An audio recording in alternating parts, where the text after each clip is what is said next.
UKIP supporters. I'd like to hear from one other of you. Yes.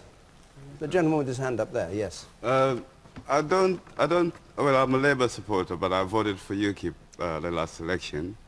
And I think the question is why did the 5 million people voted for UKIP? And why did you, as a Labour supporter? Because, I mean, you know, this is real life. I mean, what UKIP are talking about, it's happening on the street. It's not about racism, it's about the economy accepting immigrants more than what they can afford. So when people go to look for a job and they can't find it, people get angry. It's real. When people get frustrated because they can't get that housing or their kids can't get to the next school, it's real life. So when the answers like from David saying that, okay, it's a protest, we know, we're going to go and sort it out. But you're forgetting that you are the ones who actually put us in that situation in the first place, you know? So vote for UKIP, it's a real vote. And if you don't do something about it, I'm expecting to vote for UKIP again.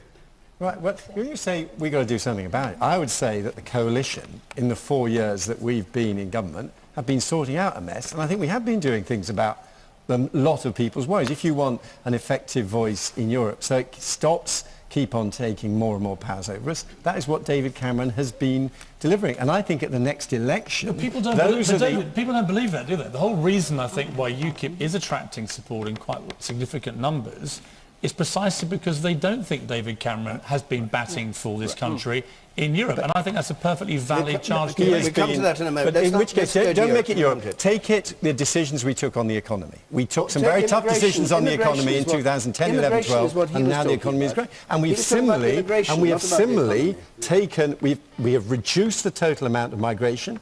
We have tightened the regime for migrants coming from outside Europe. We have tightened the rules on that. You mentioned housing, sir. We have tightened the rules on housing so that people who have been living in there for a time do have priority over people who have just arrived. We absolutely understand these are the type of legitimate anxieties people have when we're tackling them. Did you want to come back on that, or do you agree with what David said? Because the Tories' policy on immigration doesn't work. Because, no, because they cannot affect what's happening on a Euro immigration. What they're doing is they're just attacking students and people outside the EU.